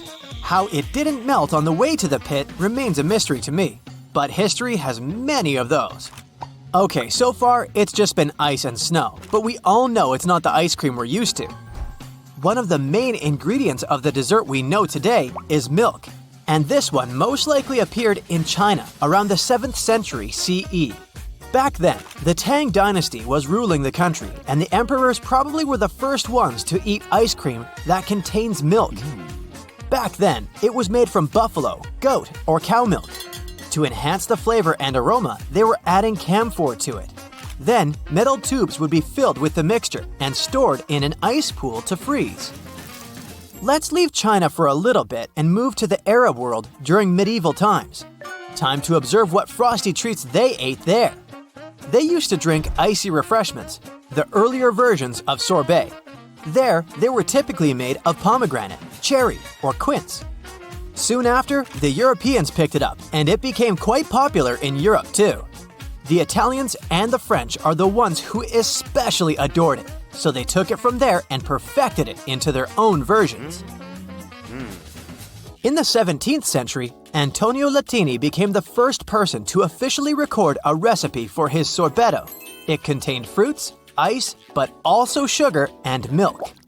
This is the recipe that most culinary historians consider to be the first official ice cream. The Italians perfected their own type of sorbet called gelato. In Italian, it means frozen. No one is sure about who exactly invented gelato, but everyone knows the guy who opened the first cafe in Paris and started selling it. An Italian guy from Sicilia opened his Il Precope in 1686, and the cafe became a favorite meeting place for famous intellectuals at that time. That's how the French were first introduced to the Italian gelato, which was sold in porcelain bowls resembling egg cups. But you have to remember one important thing. Never call gelato ice cream, especially in front of Italians. Even though these two might seem similar, there are many significant differences. Gelato contains way less fat, less air, and the flavor is more intense, and it's also served warmer than ice cream. So that's the Italian way. The French have perfected their own frozen dessert, the fromage. This translates from French as cheese, but in fact, it has nothing to do with it. Originally, it was made of cream, sugar, and orange flower water. Even today, the cream is an important ingredient, so the fromage is creamier and heavier than a gelato. Also, did you know that eggs are used to produce both? Yes, it's an important gelato and fromage ingredient that gives the dessert the necessary fat, but also a specific flavor. We haven't covered America yet. Most likely, ice cream was brought to the USA by European immigrants. The first ice cream parlor in the States opened in 1790 in New York. But until the beginning of the next century, it was only available to the elite. Once it became more common, of course, it took over the country. It couldn't be any other way, could it? When NASA astronauts were asked what they missed most, ice cream was at the top of the list. Today, 9% of all produced cow milk in the USA is used to produce ice cream. The people who love ice cream most in the world live in New Zealand. The country is the biggest per capita ice cream consumer in the world. The second one is the United States. What do you think the most popular ice cream flavor is? Yeah, that's vanilla, of course. The second most popular flavor is chocolate. Turns out, chocolate ice cream was invented earlier. That's because vanilla wasn't available for a long time. Today, most vanilla is imported from Indonesia and Madagascar. Over 1,000 ice cream flavors exist. There are quite a few really weird ones, like hot dog flavor, bacon, avocado, licorice, octopus, jellyfish flavor, and even roasted garlic. Then there's also cheese ice cream, and it's a real and very common thing in the Philippines. The Philippines only got ice cream in the 19th century, but it wasn't widely available until a whole century after that. After refrigeration became widespread, an American opened the first ice cream parlor in the country, serving ice cream of 3 flavors: vanilla, chocolate, and strawberry. Soon after, many more people started producing the frozen treat, incorporating locally available products like mango, avocado, and coconut. Instead of cow milk, Filipinos traditionally use milk from domestic water buffalo, which is also used to make white cheese. In the second half of the 20th century, cheddar cheese was first imported to the Philippines, and it became an instant favorite. It's the ingredient of the famous Filipino spaghetti and a common topping for pastries. Without thinking long, they combined their favorite cheese with their favorite dessert, ice cream, and they got an amazing creamy, salty sweet cheese ice cream. So yes, that's a long story. We mentioned ice drinks, sorbet, and ice cream. But there was no word about popsicles. That's right, popsicles didn't exist for a long time. In fact, they were only invented by accident in 1905 by an 11-year-old boy called Frank Epperson. On a cold night, he was mixing sugary soda powder with water and forgot it outside after. After sitting there all night, it got frozen. When the boy returned and found it, he had to lick it off the wooden stick he was stirring it with.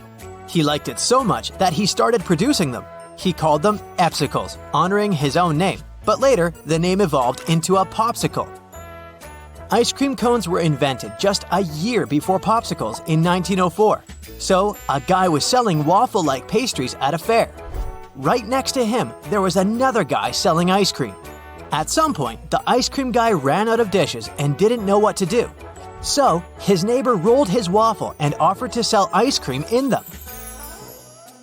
The history of ice cream isn't even finished yet. Frozen treats keep being invented even today. For example, Slurpees were only invented in the late 1950s. Omar Knedlik was working at Dairy Queen in Kansas City, and the soda fountain broke down. To keep the beverages cool, he put them in the freezer. They turned slushy, and that's how the guy got the idea to make a machine that makes frozen beverages. He even created the Icy name and designed a logo for the brand. Several years later, 7-Eleven bought the right to sell the drinks, and they got popular. The newest ice cream-like invention is Dippin' Dots. In 1988, a microbiologist wanted an easier way to feed cows, so he started to freeze cow feed. Then he thought a little bit more and figured out that you can freeze other food, not only cow feed. So he started to freeze ice cream, and it was a blast. That's it for today. Maybe you can come up with something too, and will forever be imprinted in the ice cream history, like all these heroes we mentioned today. Why is the myth dogs are colorblind so widely accepted? They do see colors, even though they have a more limited spectrum than we do.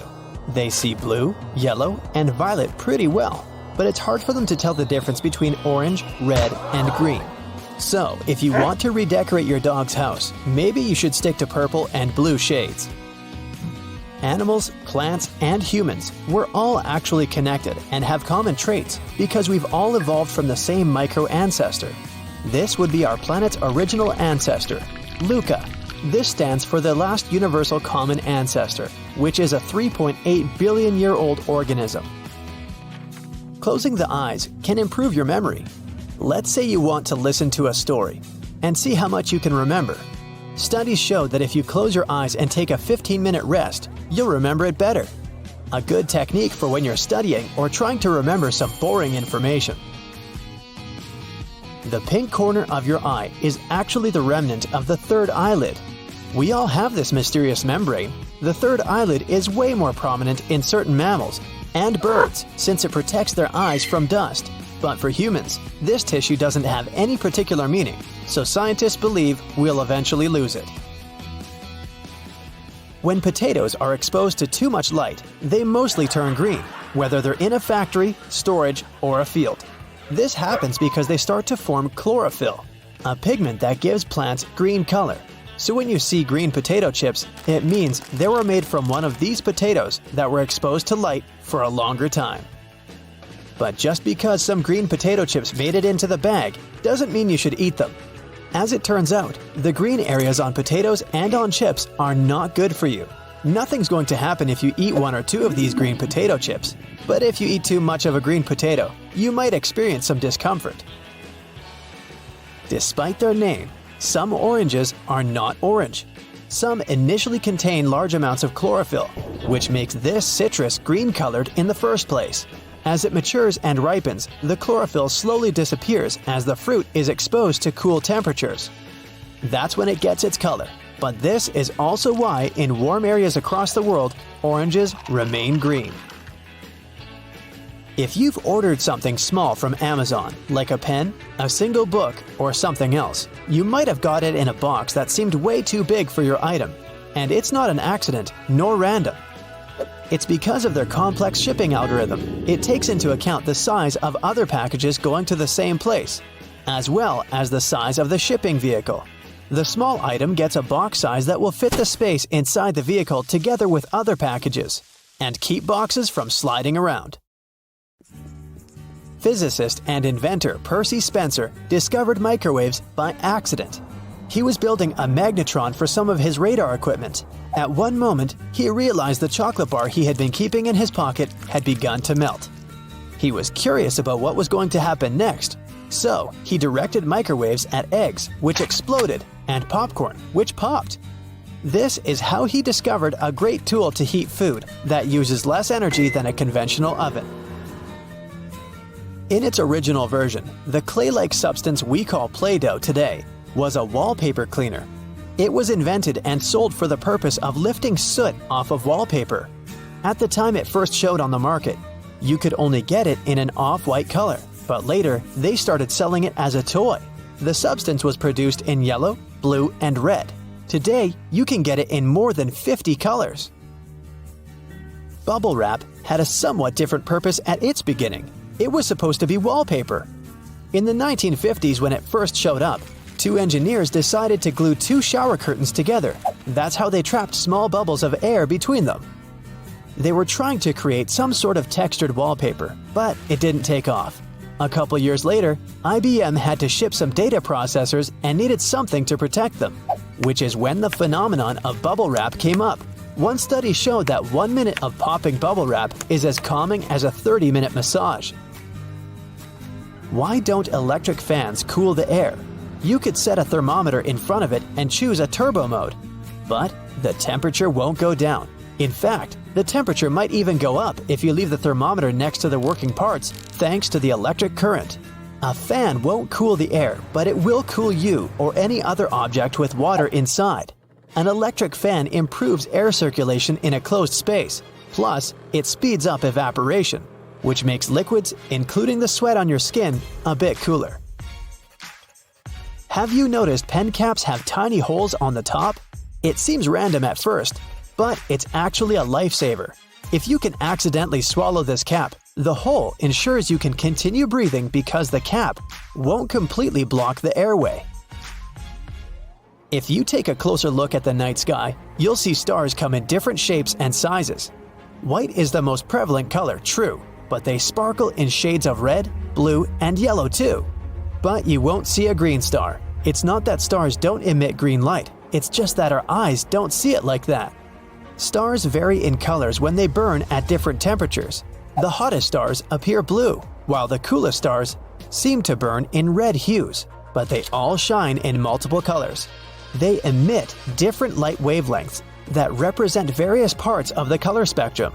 We can't all perceive those wavelengths separately. We only see the dominant light wavelength, which means the dominant color. So, stars of medium heat emit green photons in most cases, but they just don't appear green. When we try to process something that generates red, green, blue, and yellow photons at once, our eyes see it as white. That's the same reason why mid-temperature stars, such as our sun, appear white to us. Why do we blink? To moisten and cleanse the eye, that's for sure. Every time you close your eyelids, the tear glands secrete a salty substance that sweeps over the surface of your eye. It then flushes away all those tiny dust particles and also lubricates the exposed parts of your eyeball. We usually blink every 4 to 6 seconds unless the eyes are more irritated. Then, we blink more frequently to keep them moist and clean. But not just that. Blinking also helps our brain to reset. It has to process so many things all the time, so it's fair to give it a break from time to time. So blinking rescues our brain around 15 to 20 times per minute. When we shut our eyes, we help our brain to power down and take a very short but still effective mental break. That's why we blink more when we're in the middle of a task that demands some serious mental activity. Why do we have nails? They're generally made of a specific type of protein you can find in fur, hair, claws, and hooves. It's called keratin, and unlike claws, nails are flat and wide, so they're more effective at shielding the tips of toes and fingers from potential injuries. Fingernails not only protect sensitive areas but also provide a rigid backing so you can take and separate small objects more easily. How would you pick up a single jigsaw piece or peel a sticker from its backing without nails? It would be almost impossible without additional tools. Apes and monkeys use their feet for such delicate tasks too. Primates have probably evolved nails because they needed help with simple tasks, such as grasping branches tightly and removing ticks. Raspberries, blackberries, strawberries, and cherries are not berries. To classify a berry, they have to have 3 layers: a protective outer one, a fleshy one in the middle, and finally, an inner part where you can find the seeds. Also, a plant must come from a flower with just 1 ovary and have 2 or more seeds. So, by this criteria, cranberries and blueberries are berries. Together with some more plants you wouldn't expect to be in this category: kiwis, bananas, watermelons, tomatoes, eggplants, and even peppers. You've probably heard your ears and nose are those body parts that never stop growing. This happens because the effects of skin changes and gravity. Other parts of your body change in the same ways, but you can't see it as well as you can see what's happening with your nose and ears. A beverage as black as ink, useful against numerous health conditions. It's made of water and the fruit from a bush called bunu. You must have guessed. It's a description of coffee. This is how coffee was described by a German physician who had a 10-year trip to the Near East back in the 16th century. Today, you don't have to venture into the unknown to get a cup of precious liquid. You can easily make it at home or visit the closest coffee shop. As of 2023, in the US alone, there are over 72,000 coffee shops. Imagine the whole world. When you think of coffee, what's the first country that comes to your mind? Italy? Maybe France? But here's the kicker. Actually, Finland is the coffeeiest country in the world. Just picture it. An adult Finn consumes up to 27.5 pounds of coffee per year, while an American only consumes about 11 pounds. Norway proudly takes second place, and Denmark closes the top 3. Italy and France aren't even in the top 10. And by the way, each day, people on our planet drink approximately 1.6 billion cups of coffee. If you're planning to hit some longevity records, coffee may come in handy. There's been research conducted by Harvard Health Publishing stating that those who drink 3 to 4 cups of coffee per day are more likely to have a longer lifespan. Sounds cool, but it's probably not the best option. One of the world's most famous supercentenarians, Jeanne Calment, acknowledged that she would drink coffee with milk for breakfast. And she lived an incredibly long life of 122 years. Not only do people prove that coffee helps with longevity, but cats can also prove it. This is Cream Puff from Texas. It's the cat that lived for 38 years. Jake Perry, Cream Puff's owner, shared some details about his pet's diet. Cream Puff would typically eat dry cat food, eggs, turkey bacon. Alright, nothing special here. But the cat was a big fan of coffee too. Cream Puff preferred coffee with cream. Now, here's a question for you. What color is your coffee mug? Thing is, it matters a lot what you drink from. There are certain colors, for example, lead-based glaze that can release toxic substances in your drink. Mugs glazed with red and orange are most likely to contain lead. So, if you want to play it safe, opt for mugs made of glass, ceramic, or stainless steel. Also, mugs made of plastic or aluminum aren't safe either, as they may release unwanted substances, just like glazed mugs. But the color matters for psychological reasons too. There's been an experiment concerning coffee perception based on the mug color. So, it turns out that if we drink coffee from a white mug, it may seem less sweet than if we drink it from a blue or transparent one. Coffee even played an important role in major sports events. Back in 1932, Brazilian athletes couldn't afford a trip to LA to participate in the Olympic Games. However, a solution was found. The authorities loaded the athletes onto a ship full of coffee. That coffee was sold on the way, so it helped finance their trip. Coffee is also the key to a happy family life, or at least it used to be. In the 15th century in Mesopotamia, coffee was pretty important when it came to marriage. Men would choose their future wives based on how well they could make coffee. Luckily, we have coffee machines for that today, so we choose partners based on their personalities. And in Constantinople, a wife could file for divorce in case her hubby did not provide her with enough coffee. According to industry standards, you need around 56 coffee beans to make a single shot of coffee. Beethoven, yes, I'm talking about one of the main hitmakers of all time, would count 60 beans precisely to brew his morning coffee. I guess it was more of a ritual than a particular recipe. Hey, do you have any rituals for your morning, Joe? Another hitmaker, Johann Sebastian Bach, even dedicated a cantata to coffee, which he called Coffee Cantata. Pretty straightforward, huh? The cantata tells about coffee dependence. Even though black coffee is supposedly the most common type out there, pretty much everyone tried cappuccino at least once. By the way, it got its name because of the final color the drink has. It's a soft brownish shade, very much similar to the color of the capuchin robe. Plus, the robe has a hood, and the word hood translates to Italian as cappuccio. Now the name finally makes sense. Those who don't like to spend time brewing coffee often opt for the instant variety. Let's say happy birthday to instant coffee. It's soon to turn 116 years old. It was invented in 1907, and up until the 1970s, many consumers would criticize it for having an inferior taste. However, in the 1970s, the technology changed, and the manufacturers claimed it tasted almost like freshly brewed coffee. Also, instant coffee created another popular thing: coffee vending machines. The first prototype was invented back in 1947, and they've been with us ever since the 1950s. There are also some products you don't really want to combine coffee with. Number 1. Meat. The logic is simple. Coffee can absorb zinc in the body. Therefore, it's not the best choice to have coffee after grabbing something that contains zinc. I'm talking about red meat, oysters, and beans. Number 2. Fried food. Such dishes tend to contain a lot of so-called bad fats. And once you combine them with caffeine, this mix increases the cholesterol levels in your body. Number 3 may come as a surprise, but still, coffee and milk aren't the best match. Coffee doesn't let the calcium absorb, so technically, you just don't get many nutrients from the milk. Japan seems like the perfect place for those who love coffee. I mean, do you know any other place where you can literally bathe in coffee? Me neither.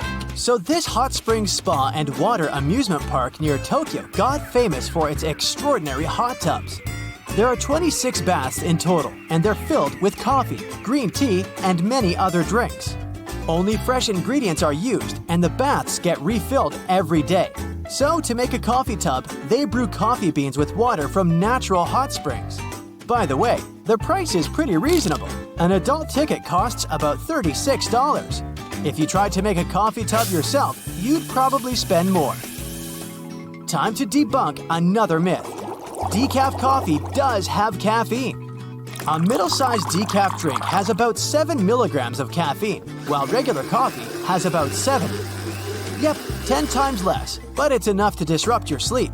As for classic coffee, remember that caffeine has a 6-hour half-life, so it takes about 12 hours to fully eliminate it from your body. Coffee is a no-go both before you go to sleep and right after you wake up. Cortisol, the stress hormone, is not only responsible for stress, but for sleep cycles too. It spikes between 8 a.m. and 9 a.m., so a cup of coffee only adds to anxiety in the morning. Grab it when the cortisol is at its lowest. It also spikes between noon and 1 p.m. and between 5:30 and 6:30 p.m. No coffee at this time. Many people believe coffee is not the healthiest drink, opting for good quality water or other beverages. Still, if you just can't say no to your guilty pleasure, try buying a thermocup and brewing coffee at home. You'll save money and nature, since the disposable coffee cups aren't recyclable, and it takes at least 20 years for them to decompose.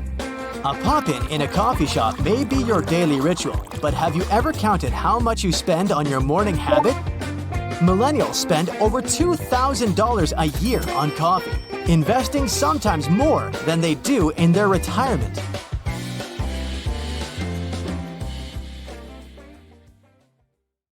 You're alone in a dark alleyway when you hear a lion's roar. Peeking out of the shadows, the king of the jungle stares at your face and runs directly towards you. You try sprinting to get away from him, but it looks like your legs and arms are moving through jello-like air. That's when you spot an old phone booth and manage to get inside it. But how do you even call anyone in one of these things? Where's your smartphone? The world of dreams is a crazy one, to say the least. It's a safe place to live out our deepest and darkest fears. But regardless of what common knowledge says, it's not where all things are possible. For example, you'll most likely never dream of your smartphone, and you'll have a pretty hard time trying to run. Why though? Scientists are still studying why humans dream, so there's a lot we don't know about the science of dreaming just yet. But there's a theory that helps to explain why we have a hard time dreaming of modern things, such as smartphones, computers, and even airplanes. It's called the threat simulation hypothesis. Let's call it the TSH. This theory says that by living our deepest fears and anxieties through our dreams, we are practicing how we would react to them in real life. That's why so many people relive traumatic experiences in dream states. The brain is trying to condition us to survive threatening situations by practicing them out in a safe environment, aka the sleeping state. So, if you dream you're being chased in the woods by a bear or you're trying to finish that math exam without studying, this is your brain anticipating possible reactions by trying them out in a dream state first. It makes you sharp and aware in case these things do happen to you in real life. Should we thank our brains for this? I think so, yeah. But that's just one half of the story. Scientists also argue that since the dream state evolved as a defense mechanism, we tend to dream about situations that were dangerous to our ancestors. So, modern technologies such as computers and smartphones will rarely appear in people's dreams. Notice I said rarely? That means it's not universal. According to an analysis of 16,000 dream reports, smartphones do seem to appear in 3.55% of women's dreams, while computers appeared in only 1.2%. It's a very small number, but still, some people have the luxury or the haunt of dreaming about their cell phone. But why can't we run though? I don't know about you, but I'm always trying and failing to run in my dreams. There are a couple of reasons why that might happen. Some dream experts suggest that it might be because when we're sleeping, our brain is active, but our muscles are relaxed and lying still. Some conflicting signals may happen, which results in the running through water movement we feel in a dream state.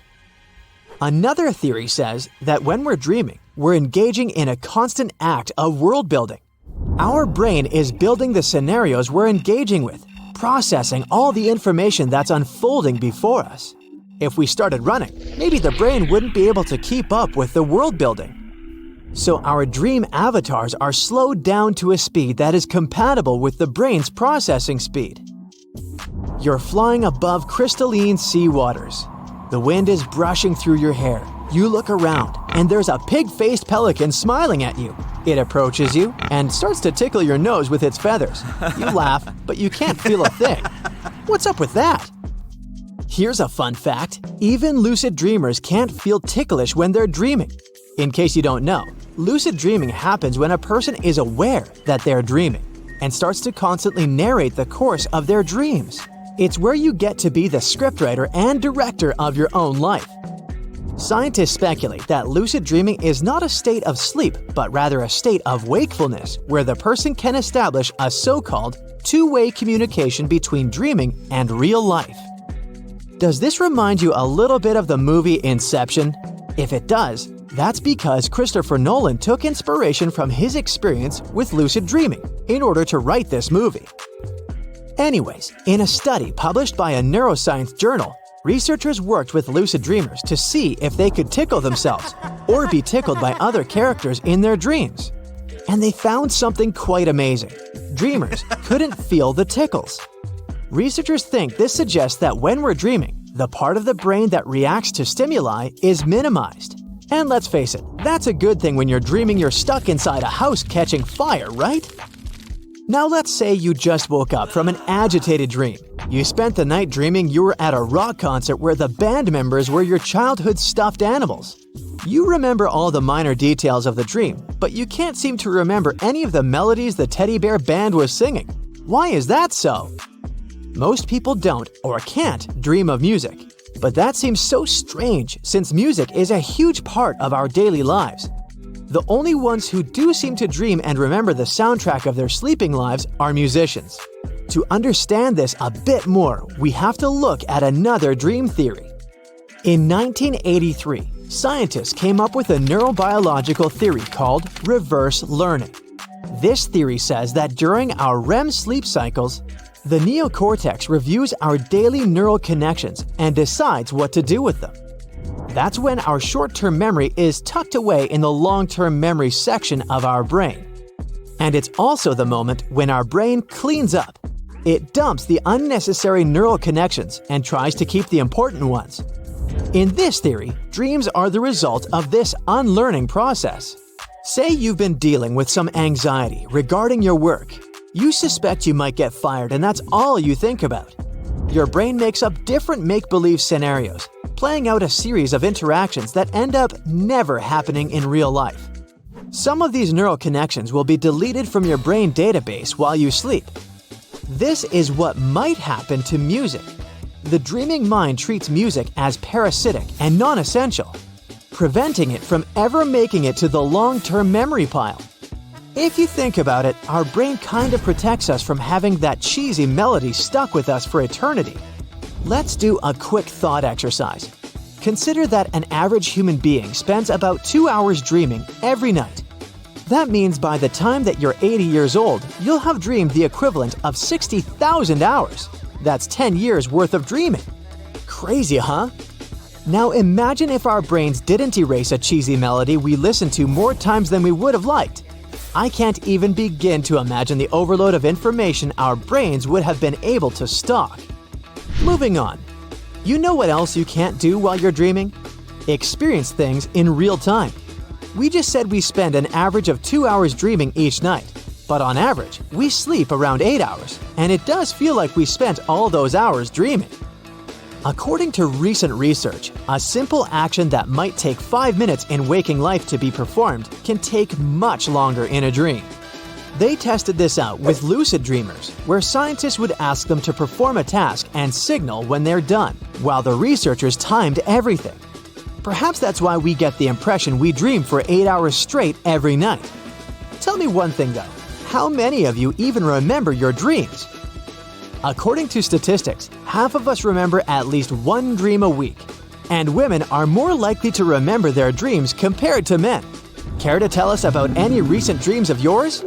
You're strapped in a boat cruising down the Amazon River with the sun scorching hot. As you check out your map, your boat starts rocking back and forth. The water is starting to get more intense, so you hang on for dear life. You tuck your map in your pocket and try to take control of your boat. You strike some jagged rocks and duck low to avoid tree branches. Your boat strikes a large rock out of nowhere and capsizes. You're swimming in the murky green water. While you're trying your best to get ashore, your boat gets washed away. Underneath the water lies a whole new world of bizarre and dangerous animals. Candiru fish are snake-like creatures that can grow up to 16 inches long. Arapimus can weigh more than an adult male and are taller than most basketball players. They're the biggest freshwater fish in South America. They have a hybrid gill system that forces them to pop up to the surface every 5 to 15 minutes to breathe in oxygen for their large swim bladder. You swim out of the raging water and dry yourself off. Oh no, your map is completely soaked. There's no way you can get to your destination without it. You venture into the thick rainforest, shoving the branches and leaves away. As you get deeper, you notice something on a tree. It's barely moving, but it's got sharp claws and a raggedy coat. It stretches its arm to another branch and tries to pull itself up, ever so slowly. Sloths sleep more than half their days and only head down from trees once a week. They're so motionless, they sometimes grow algae and moss on their fur.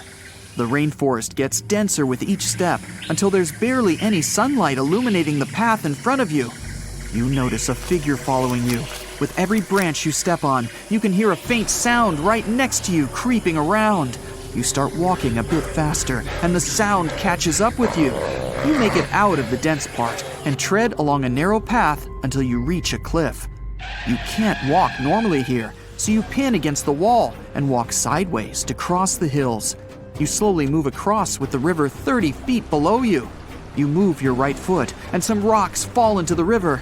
You keep going and misstep. You're about to fall, but you hold on to a large tree branch and pull yourself up. You notice a couple of colorful poison frogs inches away from your fingers.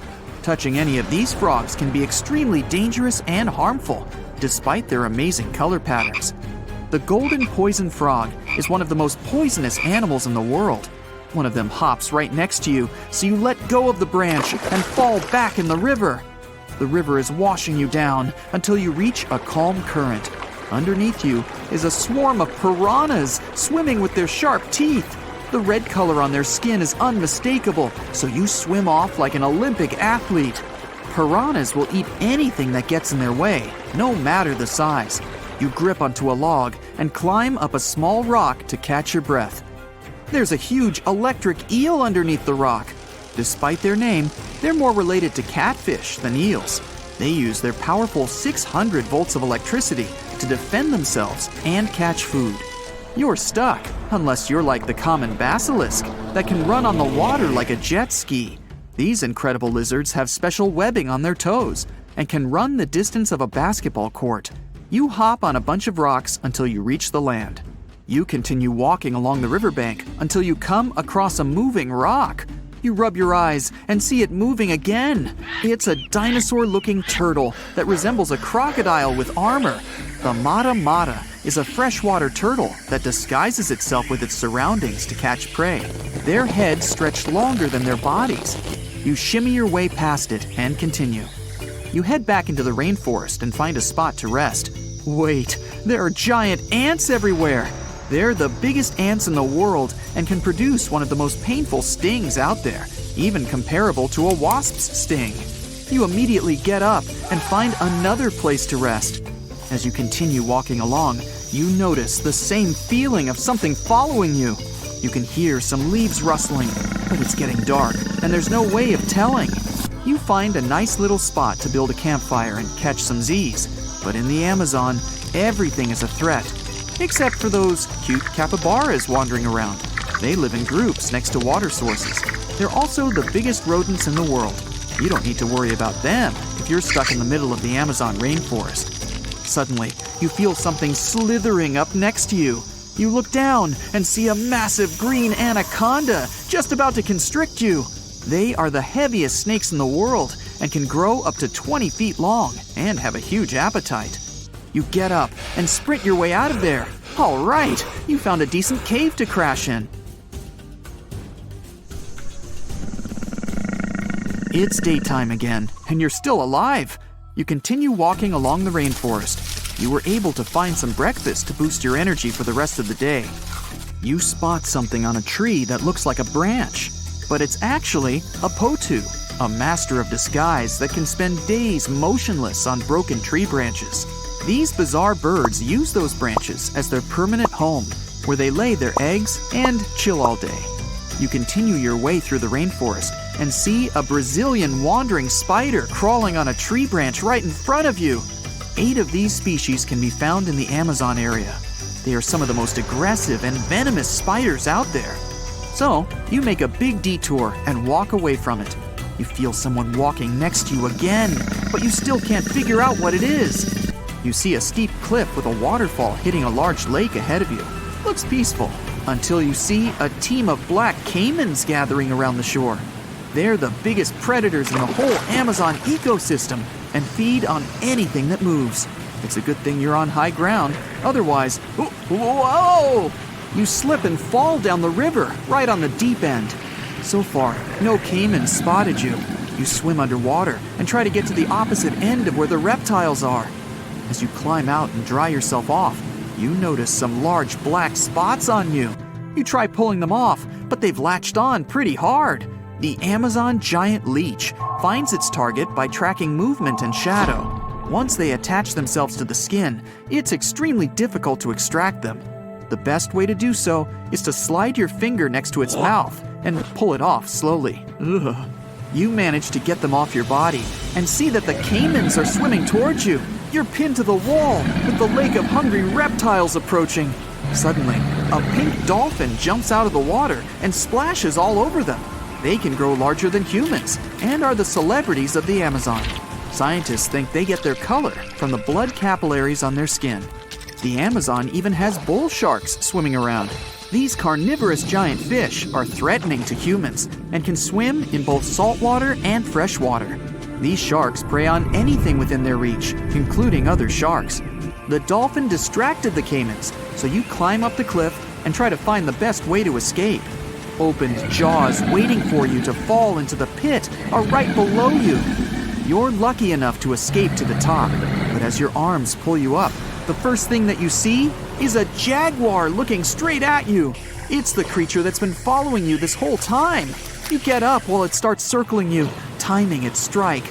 You know that you can't take on a jaguar, nor can you outrun it, so you grab a large tree branch from the ground to defend yourself. It jumps at you, but you duck down in time. The jaguar lands in the water far away from the caiman crocs. It's a good thing these large kitties are excellent swimmers. You pick yourself up and continue. And to your surprise, you find your boat again. You fix it up and sail your way out of the Amazon. Whew! That's it for today. So hey, if you pacified your curiosity, then give the video a like and share it with your friends. Or if you want more, just click on these videos and stay on the bright side.